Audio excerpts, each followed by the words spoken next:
વાવ થરા ધરણીધર તાલુકાના ખેડૂતો માટે રેલી. જિલ્લા કોંગ્રેસના પ્રમુખ ગુલાબસિંહ રાજપૂત, કોંગ્રેસના આગેવાનો અને બહોળી સંખ્યામાં ખેડૂતોએ રેલી નિકાળી ડીડીઓ સાહેબને આવેદનપત્ર આપ્યું. મહિલાઓ દ્વારા કચેરી બહાર રામધૂન બોલાવી હતી. જોવાનું પાક નુકસાનીનું ઘરવખરીઓ, ટેસ્ટોલ હોય, પશુ સહાય, ઘર ટીકિયા હોય, આ તમામ બાબતોને આવેદનપત્ર આપ્યું છે. આજે ડીડીઓશ્રીએ કીધું છે કે મેં એક 10મી તારીખે આની પહેલા જે રજૂઆત થઈના આધારે જમીન ધોવાણ માટે કરીને ટીમ બનાવી છે અને આગામી 16 તારીખથી ગામે જમીન ધોવાણ સર્વે કરશે.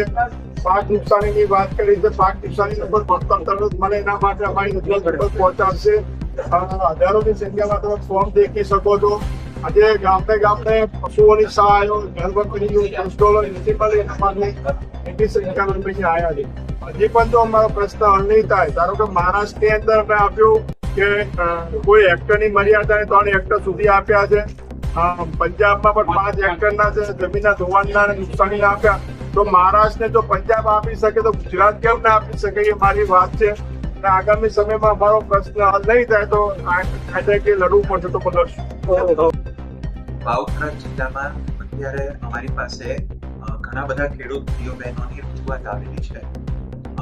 ગયા મહિને જે પૂરગ્રસ્ત સ્થિતિ થયેલી હતી વાવથરા જિલ્લામાં, તો એના માટે સ્પેશિયલી જે જમીન ધોવાણ માટે જે વળતર ચૂકવવા પાત્ર હોય છે સરકાર દ્વારા અને પાક નુકસાની માટે જે વળતર ચૂકવવા પાત્ર હોય છે, એ હજુ સુધી ખેડૂતોને મળ્યો નથી. એ મુદ્દે રજૂઆત હતી. તો એના માટે જમીન ધોવાણ માટે અમે કુલ વાવથરા જિલ્લામાં 37 ટીમોની રચના કરી છે. દરેક ટીમમાં અમારા 3 કર્મચારીઓ હશે. 16 ઓક્ટોબરથી લઈને 30 ઓક્ટોબર સુધીમાં ડિટેઇલ્ડ 6 ગામોના 6 તાલુકાના તમામ ગામોના 2 હેક્ટર ઓછા સાઈઝ હોય એવા સર્વે નંબર જેટલા પણ છે એ તમામનો સર્વે કરવામાં આવશે.